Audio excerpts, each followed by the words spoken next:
This podcast is brought to you by Board Gosh Energy, helping you know your power. For me, knowing your power starts at home, understanding how everything runs, how much energy you're using, and how you can take control of it. Installing solar panels on our own home has been one of the best decisions we've made for managing our electricity usage and costs. Seeing how much electricity is being generated, even on cloudy days, gives you a real sense of empowerment. Bord Gáis Energy is one of Ireland's most trusted names in solar, energising Ireland for 50 years, and with their expert team guiding you from day one, you're not just installing solar panels, you're unlocking a cleaner, smarter way to power your home. Get your free solar estimate online today at boardgashenergy.ie and use the code HG500 for €500 off your solar install. Thank you for tuning in to the Tools at Hand podcast. This is just a little warning that this episode contains some strong language, just in case there's small ears around.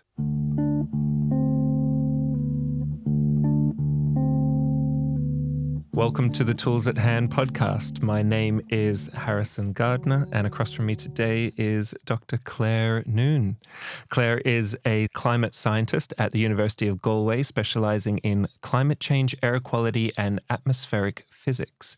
She's one of the lead authors in Ireland's first climate change assessment report and was in Belém, Brazil last year for COP30, the UN climate negotiations held at the edge of the Amazon rainforest. Clare also hosts her own podcast called Climate Change Off the Record. We've all got a podcast now. Welcome to the show, Clare. Thank you very much. Thanks for having me. Of course. Thanks for coming in. I really appreciate it.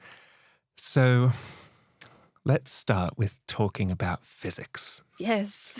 Super exciting and interesting. No, but I actually love physics. As someone who's never studied it, as someone who read Surely You're Joking, Mr. Feynman, at some point in my 20s and really enjoyed and appreciated how much physics actually relates to our real world and everything we're doing every day. Yeah. I have a real love for physics. Yeah. And I guess a fun place to start would be talk to us a little bit about what made you want to become a physicist. Yeah.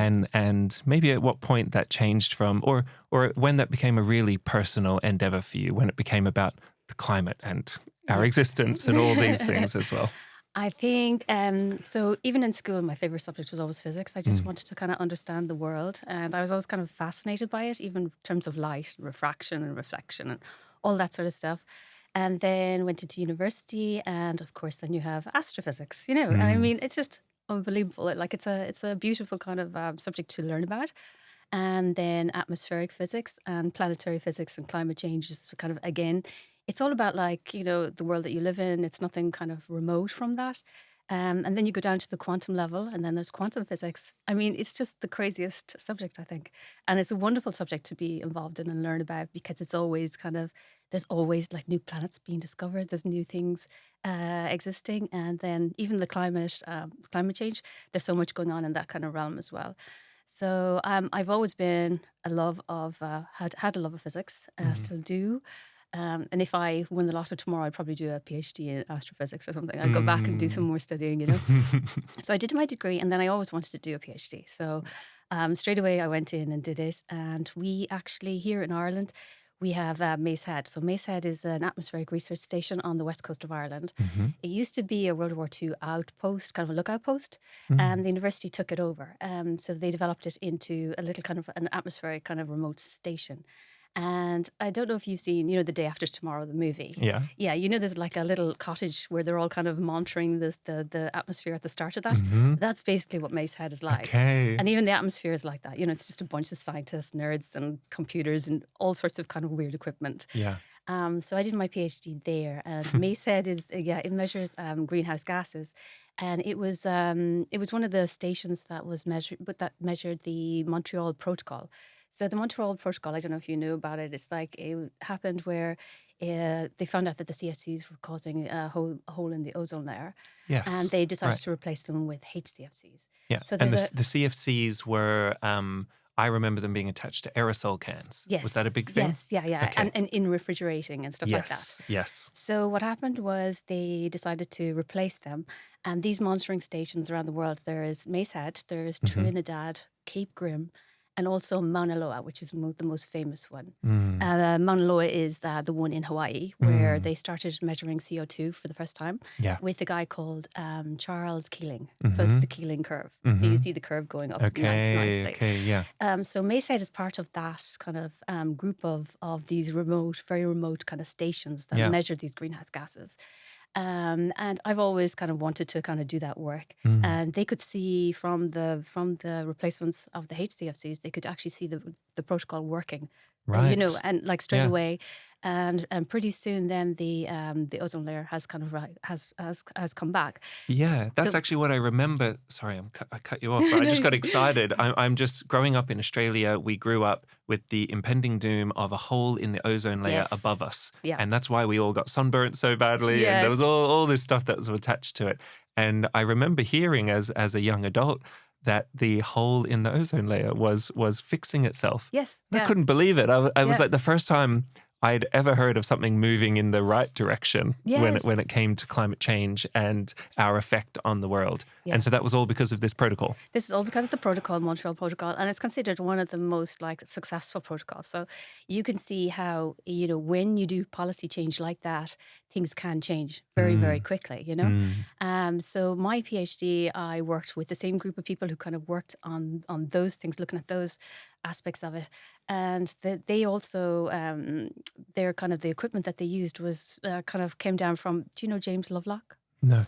James Lovelock is like the grandfather of climate science. Okay. He's like a kind of a controversial kind of figure, but he came up with the theory of Gaia theory. Okay. So Gaia is Mother Earth. Sure. Yeah. And he believed that the Earth is a kind of a self-regulating kind of system. And when you don't have greenhouse gases, of course, and that it can kind of take care of itself. But he also was very controversial because he wasn't particularly keen on wind turbines. And he also was very controversial in that he would say that the planet is fine. The humans are going to have, it's going to be in trouble. So he came up with that kind of theory. So that's when I kind of worked in that kind of group, in that kind of atmosphere. Oh, sorry. I just caught up to what you said. The planet's going to be okay when all this plays out. Yes. The planet's going to come back. The humans are not. Yes, exactly. Okay. Yeah. And it kind of does remind me that I think that we have sort of removed ourselves from the planet, like completely. Whereas like we all come from the planet. We all live on the planet and we're all going to die on the planet. You're not going anywhere, but we seem to have kind of removed ourselves from the planet. So a healthy planet, healthy humans, healthy system. Yeah, we don't see ourselves as part of this system. We see ourselves no relationship to it at all. Yeah. Like we don't even have, there's no relationship with our planet. So I think from a physics point of view and even from that kind of Gaia kind of theory point of view, it feels very unsettling. And then I just love doing my PhD in physics. And as well as that, I also did an area where we looked at the other effects. So it's air pollution as well as climate change. Yes. So air pollution is responsible for something like 7.5 million premature deaths per year, mainly because of fossil fuels. A lot of that is kind of from the southern hemisphere, and a lot of that is predominantly women and young children because they're kept indoors where there's like really bad, poor kind of cooking facilities.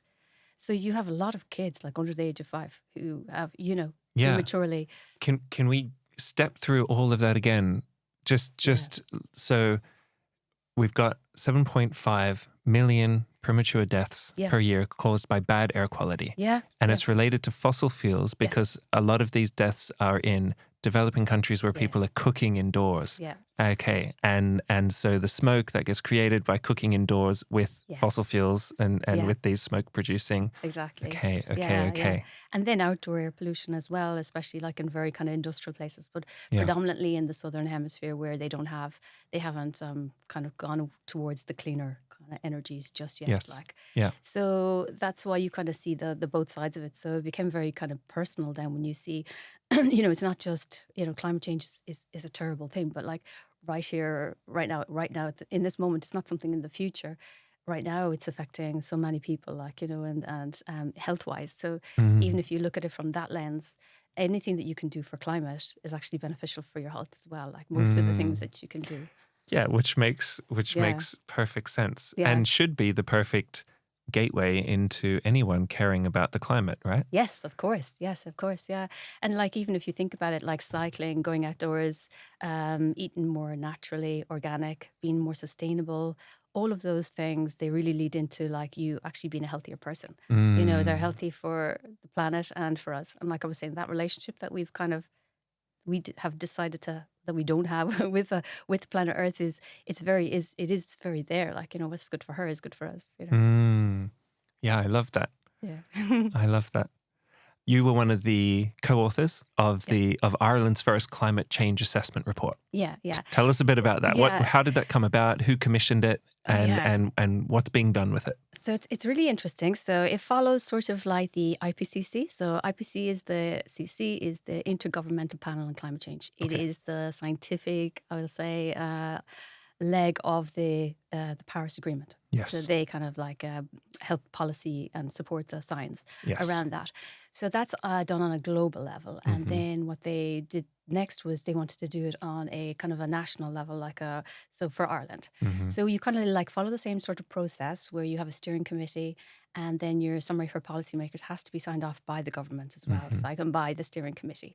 So the whole process is kind of set out like that, and it was really, really interesting. Like, I mean, it's such an interesting way of how you see how the whole system kind of works. Like, it's not a case of a scientist just writing something; it has to be kind of peer reviewed, you have a steering committee as well that kind of like figures out what you're going to put in there or what you're not.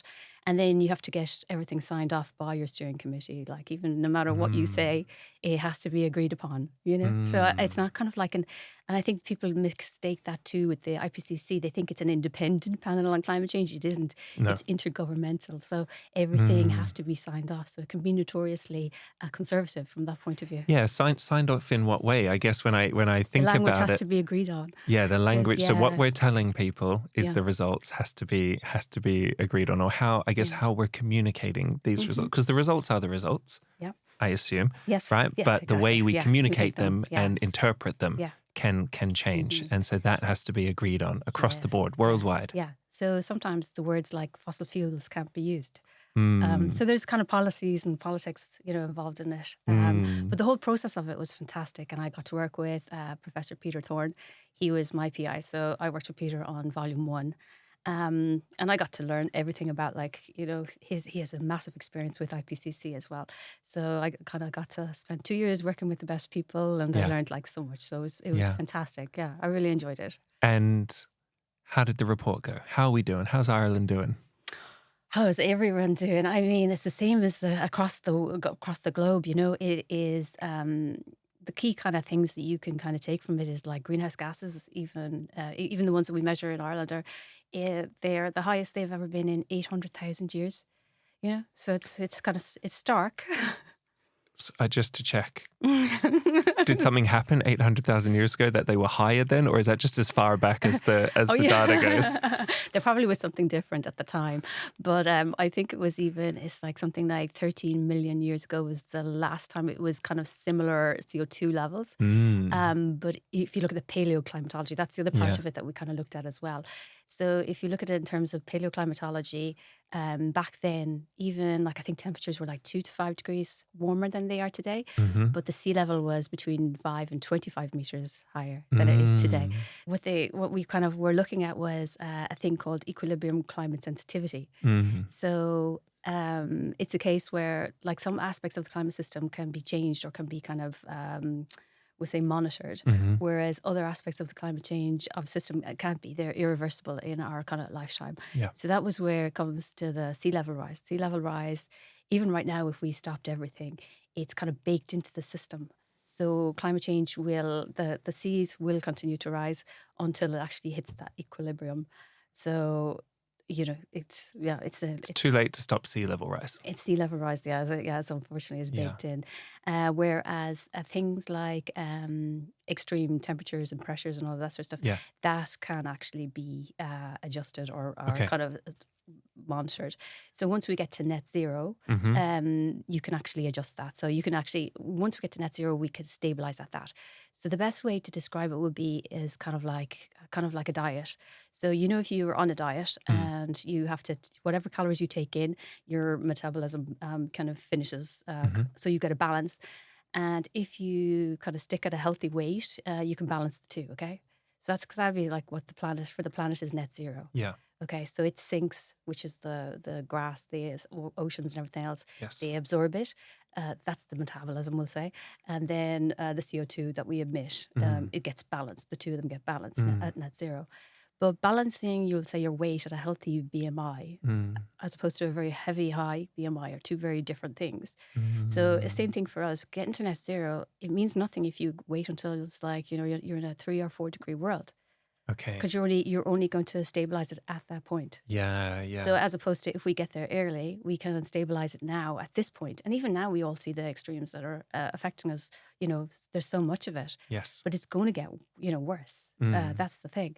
So you need to kind of get to that net zero point as quickly as possible so we can stabilize at that point. Like I said, that's just your extreme weather and temperature. Gotcha. Sea level rise, that's locked in. Yes. Yeah. So how do we fix it? Well, getting to net zero. Yeah, I guess.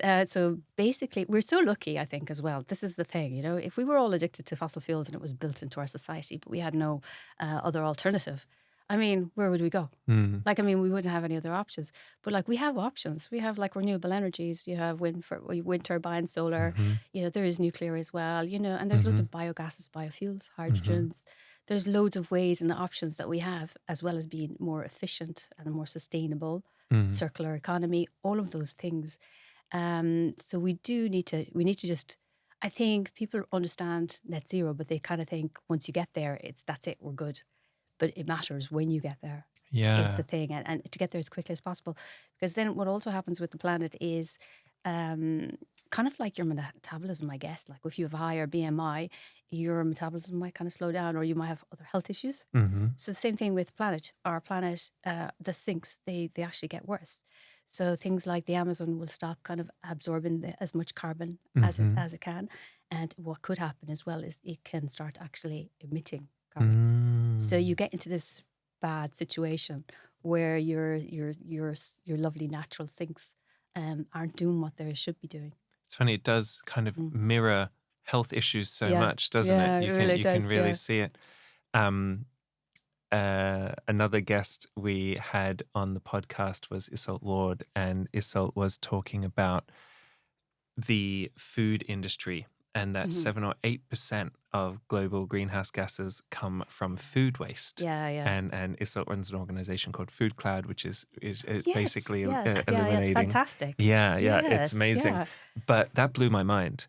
And the other side of that statistic she brought up was she compared it to the aviation industry, which is about 2% of global greenhouse gases. Yeah. And for me, that really brought up this idea of how much pressure we put on ourselves about 5 years ago to stop flying because we were killing the planet. It was our fault for catching all of our commercial flights everywhere and seeing the world and traveling the world. Yeah. And that was a really hard pill for me to swallow as someone who that's your job. Traveled the whole world and loved it and feel like that's why I am the way I am today. And I like who I am and I like all those experiences I had.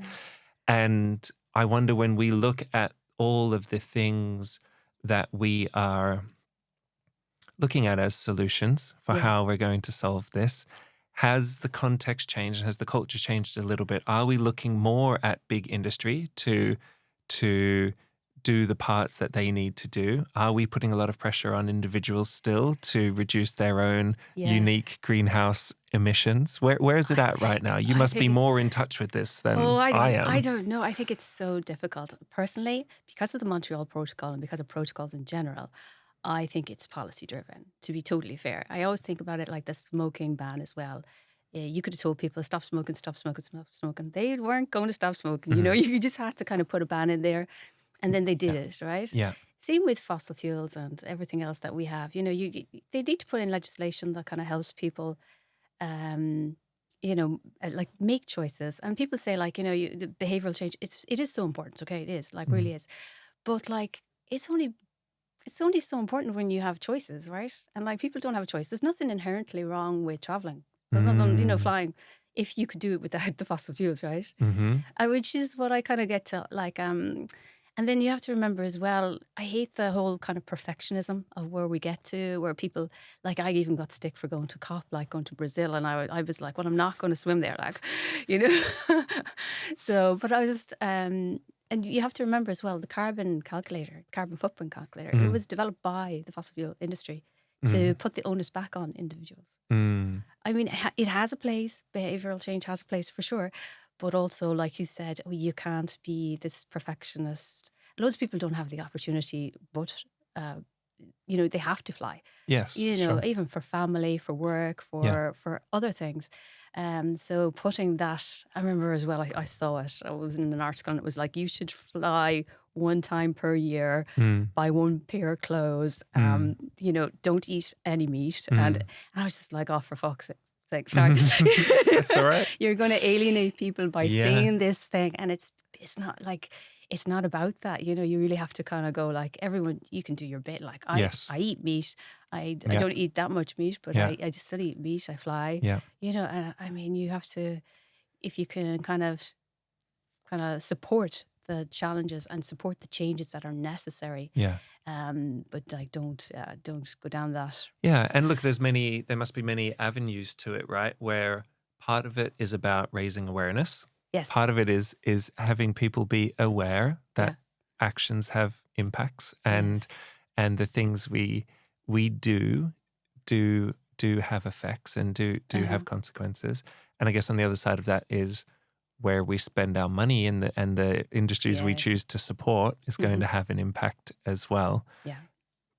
But in the long list of things that we could change to reduce our impact on the environment, there's so many more factors to consider than what's the easiest to do. Yeah. Right? Yeah. And if one person was looking at how could I reduce my carbon footprint, it might be more effective for them to stop buying things off Amazon Prime than it is for them not to take that holiday once or twice a year. Yes. And I haven't done the maths on that. That's me pulling a random idea out of the air there.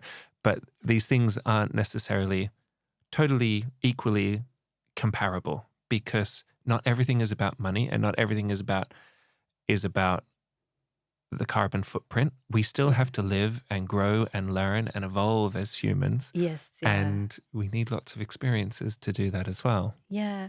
But even if you just kind of looked at it in terms of like the government has a climate action plan and they have their carbon budgets and those kind of lead into the Paris Agreement. They're called national determined contributions. So within them, the only carbon that's included is usually transport, housing.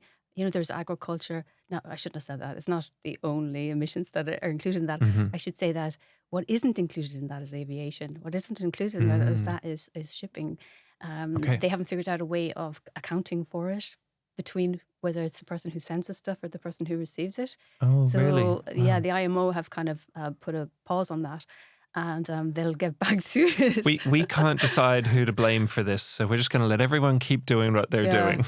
So you kind of. So yeah. So when people kind of do talk about aviation as well, aviation, you have to look at kind of the important part is the Paris Agreement and the national determined contributions. So I think if people can get behind that and start there, that's a good one. So that's very much like transport and housing in Ireland, agriculture, land use, and kind of and then but some of the other stuff it's not even like regulated yet, which is frustrating. Yeah, I mean that's really difficult, and it's difficult that maybe indecision equals no decision, rather than maybe we should stop everything until we've decided. Until we get it perfect. Yeah, rather than just letting everything carry on until we get it perfect. Yeah. Let's stop everything until we get it perfect, until we decide. That would speed up that decision process very quickly. I know. Frustrating. It's desperate. A quick thank you to Board Gosh Energy for supporting the podcast. Their Know Your Power platform is all about giving you more confidence and control around your energy usage at home.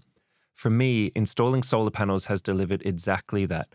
Lower electricity bills, greater efficiency, and the peace of mind that comes with generating your own power from the sun.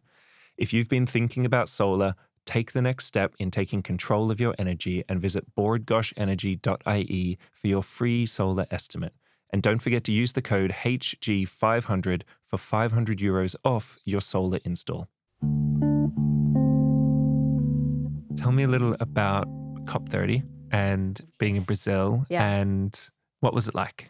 Oh, it's absolutely. And definitely no shade from me Yes, for by going to Brazil to learn about what the world is doing about climate change and where everyone is at, and also being somewhere as significant as the Amazon and learning about it there. Yeah.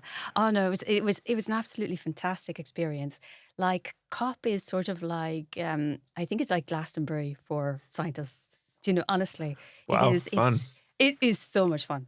It is so much fun. Like you go there, like the blue zone itself, okay, is the size of 17 football pitches, right? And you've got 60,000 people, but they're all 60,000 people who are very similar to you. And you can all talk about the same thing together, you know, Right. and it's Glastonbury. Like, it's Glastonbury. So inside the zone, you have 60,000 people, all these different countries.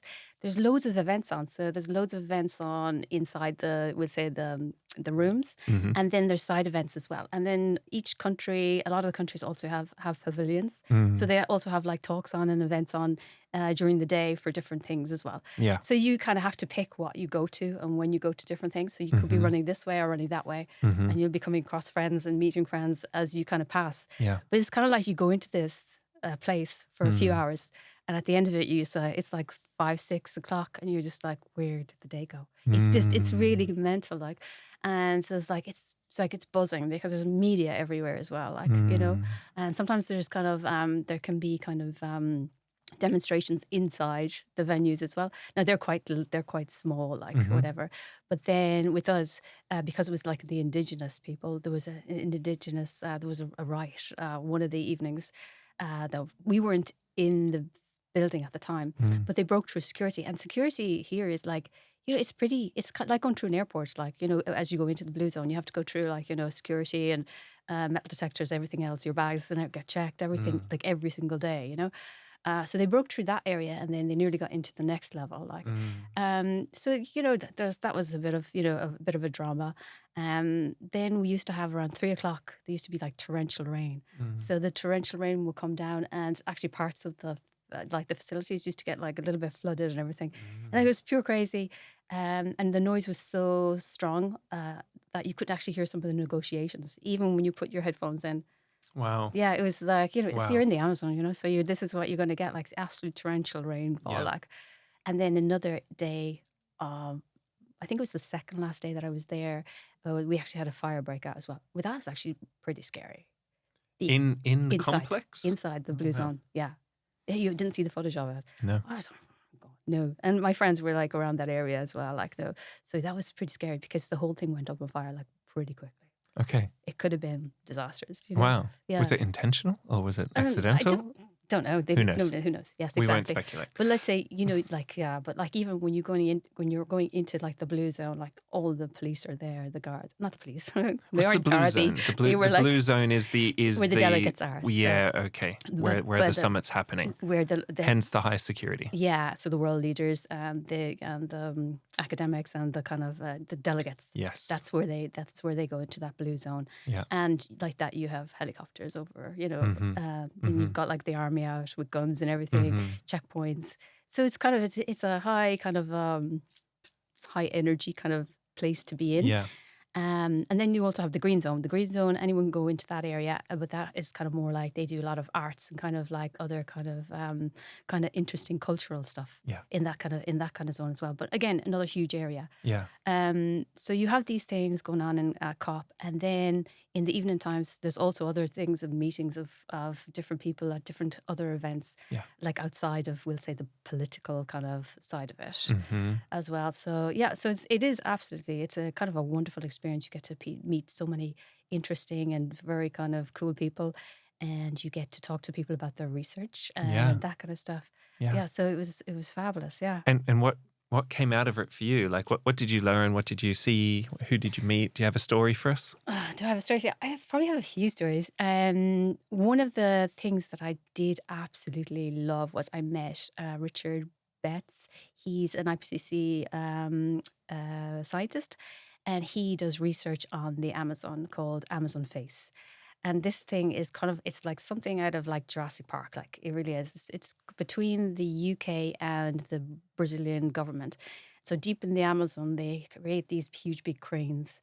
And on the cranes, there's all monitors all around them, and they're like circles around the forest. Mm-hmm. And then what they do is they simulate kind of like CO2 levels into the future, and they see how the plants react. Oh, wow. So it's awesome. Like, and that's kind of their way of seeing like what's going to happen to the Amazon, Yeah. when we increase the CO2 levels. So they're kind of like, so they do that research. So Amazon Face, that was fantastic. That was really Amazing. good. Yeah, it was really, really cool. Then what happened on the way home was interesting. Actually, there was all kind of drama with going to Brazil because I think there was a storm when we came in, and lots of people, they got their luggage was lost, and they had to get detoured to here, there, and everywhere. Mm-hmm. And some people like landed in like 2 or 3 days later, that kind of thing. But what happened on Glastonbury is really a good It is. reference for what this group of scientists all hanging out together is like. And then on the way back, our flight got delayed. Apparently, it couldn't take off the ground when it was in Manaus. So that was probably good to know that. I didn't want to be getting on one of those planes. Mm-hmm. And because it's kind of a small, it's a small enough city, Belém is a small enough city, it's a quite poor city. The flights had to come, the plane, they had to send a plane from Portugal over to Cádiz. So we were put up in a hotel for like, I think it was like 2 nights. It was like, and then there was rumors that you might not even be able to get out because everyone was leaving at the same time. But I ended up, my flight was delayed, and I ended up in the airport, the business lounge in Portugal, in Lisbon. And I bumped into Mary Robinson. And no way. yes. And so I basically hung out with her for like, I think like 8 kind of hours in the lounge in Lisbon. Wow. And she's so amazing. She's amazing. Yeah. Yeah, she really is. And she taught me all about her Project Dandelion, and she got me the pin for the Project Dandelion. Oh, wow. It was just wonderful to like, I mean, she was like my hero. So of all the people to meet on the way back from Brazil. Yeah. And it was Mary Robinson. So I was delighted. Amazing. That's worth the whole trip right there. Yeah. And did you get to tell her all about your work and what you were doing? And I did. We had a right rant. Wow. Given out. Amazing. That's great. I love that. Yeah.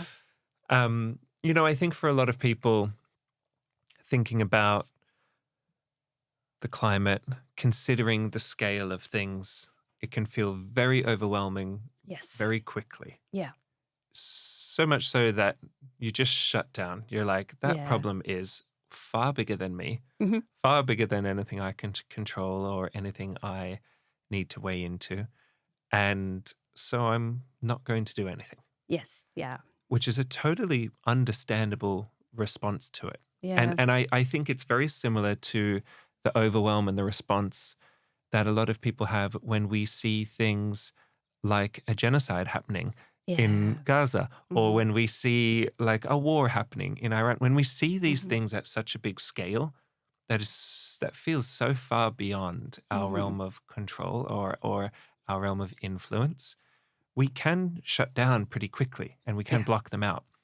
And I think that happens a lot with the climate stuff. And I'm sure you are interacting with people all the time who are probably in that phase or edging onto that phase, or the more you talk to them, the closer they're getting to it. And I just wonder how do you help people process it, and how do you help people I guess, retain that empathy and stay connected to it? It is so hard because I do think climate anxiety is very real. And I've been working in this area for a long time and I've gone through my own phases with it Mm. from, complete frustration at the start, very anxious about it. And then I've kind of wound up now at this point where I'm kind of like, I'm more hopeful. But I think I took the pressure off myself because I actually realized, like I was saying about the relationship with the planet that we have, that it's all of ours relationship. It's not just one person's. Yeah. So you can't carry the weight of it. Mm. It's all of us have to kind of carry some weight of it. Mm. So I think once I kind of did that, I kind of relaxed more about it because it's like, like I did like that. You're not taking it all on your own shoulders sort of thing. But I think with people, if you can focus on the positives and be more hopeful, and being hopeful is like really hard, right? Mm. Like people might think, that's your default. It isn't. It's not the Mm. default at all. Like when like all about tipping points and the extremes that are Mhm. happening and the the extreme weather events. But I think you have to go there. I think that's a healthy, for me anyways, it's a healthier place to be Yeah. in that kind of hopeful space and positive and kind of try and whatever it is that you're doing, even if it is about climate change, just try and enjoy it. Mm. If that makes any sense, try and bring some sort of joy into it. So it's exciting or it's like, you get some benefit out of it. Give me an example of that. Oh. Drink your water. Take your time. Take your time. But just,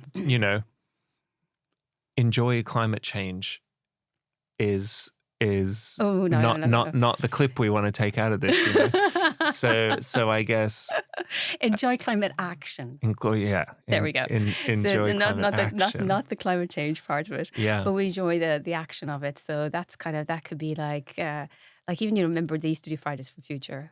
Mm-hmm. And that was wonderful. You see all Yeah. the kids and they would all be enjoying themselves and Yeah. beating drums and doing everything else. And fine, it is about climate change, but it's also a kind of a community thing. And it was lovely. And it was kind of a celebration, I guess, of the people who were there. Right.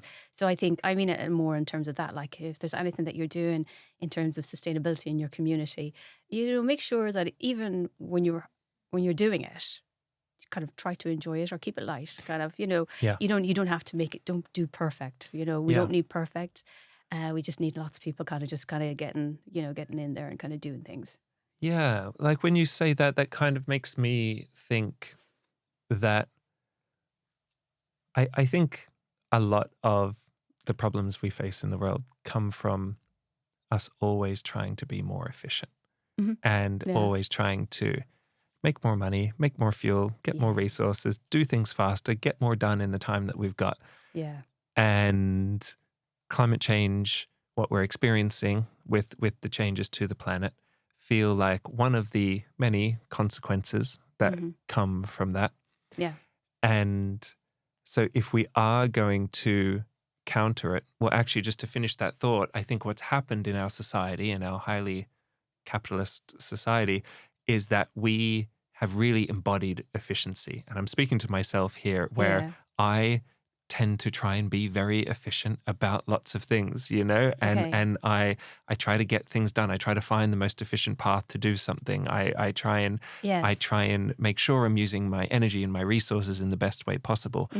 And that is absolutely a trait of living in a society, in a culture where efficiency is king.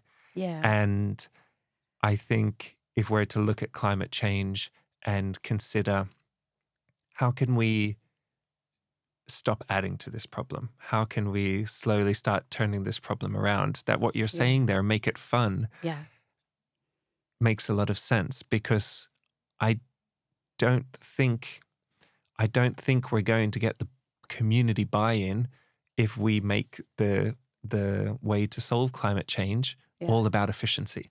No. And all about just getting it done, doing it as quickly as possible. This is the data. This is how we're going to do it. Yeah. Because that's what got us into this mess. And it's not that it's not a useful set of skills. Yeah. But it's just got no heart. Yes, exactly. Yeah, yeah. And it's really nice to use you kind of follow your gut, your heart, and your intuition like a little bit more. Yeah. And even doing that, like when you're working in this kind of area, I think it's kind of important. Like, yeah. What gives you hope at the moment? What things are happening right now that you're excited about? Yeah, that can be a tough one, but I do think it is probably to do with young people and the youth. Hmm. They do an awful lot. Just their understanding of the situation now. Whereas, like when I was younger, we didn't have an understanding of it. We didn't have an education for it, and they just seem to be kind of a little bit more tuned into it, and they do seem to care a lot about nature. So I would say that, but also the research. There's an amazing amount of research like going on. And I told you about the Amazon face, which I think is awesome. Hmm. But Hmm. also there's other kind of research like event attribution, Hmm. which I think is a game changer. I do think that has become a game changer. So event attribution is basically where you've got two virtual worlds, we'll say, okay? Okay. One world has no greenhouse gases in it, and then the other one has greenhouse gases in it. And then we could, no, they're not doing anything. No, I should have gotten some props. No, I'm here. I'm fully involved. Go on. So the one with so then what they do is they do a simulation of a climate event like a storm. Yes. Like just say Aowen, okay? Yeah. And they look at the events of this planet without the greenhouse gases, Yeah. and they actually simulate it, okay? So they Yeah. do a climate model simulation on it, and they check to see what the wind speeds were, how fast the Yeah. speeds were of that storm, and then they compare it to our weather forecast Wow. for now, okay? And That's a cool tool. that's a cool tool, right? So when you compare the two, you can actually then say, okay, this storm was made, because the storm would always have been there, and that's what always kind of caught people out. It was just that now they can actually say the storm was made 30% more, was stronger, or stronger winds because of climate change. So it's called event attribution, and Peter actually does it in Maynooth University and he has it called Was It Us? That's what he calls it, which I think is really, really cool, kind of like a name. Was it us? Was it us? Oh, was it us? Yeah. Yeah. Okay. Yeah. Okay. Catchy. Wow, really good. I know. Really good. Yeah. I like that. It's kind of like it's game theory for Yeah. climate change. It's kind of playing these things out into the future. I had a friend who used to work for the World Bank, and he would go to governments and help game theory problems or decisions that they were trying to make into the potential futures, Yes. and the long-term impacts of these things, and all the consequences and all the things that would happen for that. And and this tool sounds like something that's computer generated, probably AI supported in many ways these days. Yeah. But it's nice to imagine those tools being used to help us understand our world a bit better and Yes. understand how we fit into it a Yeah. little more. And the great thing about it is as well, like they can do it rapidly. So within like a week or whatever, or even a few days, they can say it straight away.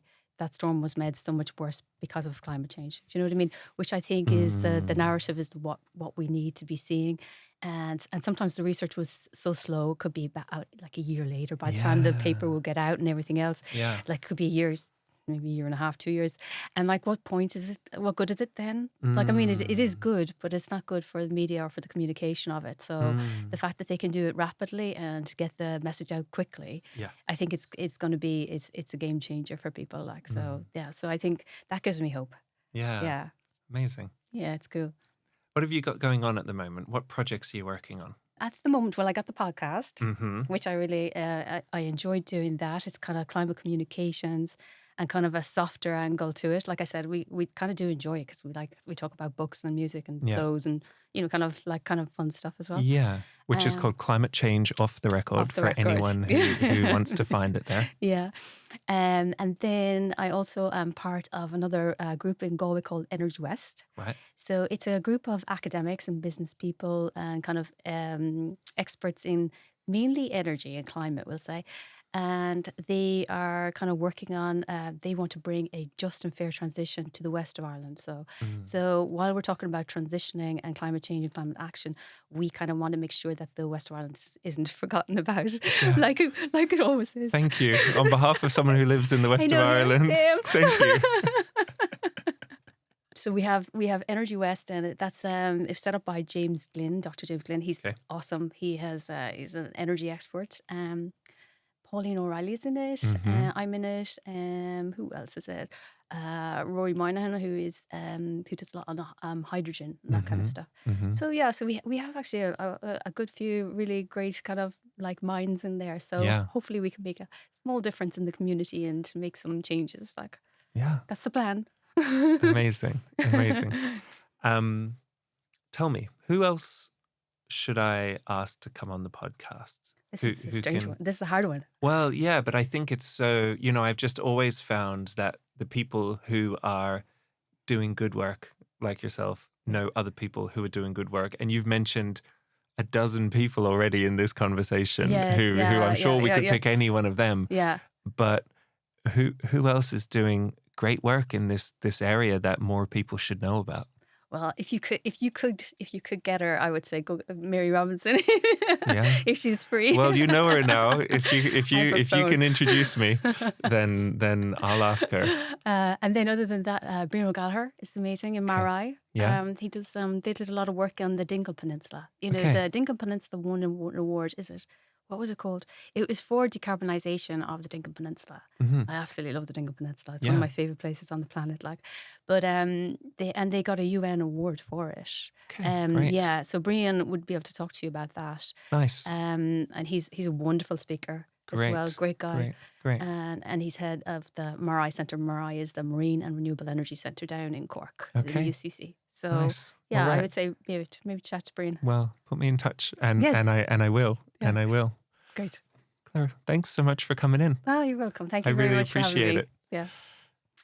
Thanks for tuning in to the Tools at Hand podcast. If there's anyone you would like to hear come onto the podcast, please get in touch, reach out in some way. I would really appreciate it if you would like and subscribe and review this podcast and help me keep making more of them. The producer for this episode is Aidan Power. The engineer is Tom McAuliffe. The music is by Evelyn Francis. My name is Harrison Gardner, and this is the Tools at Hand podcast. Until next time, and be kind to each other.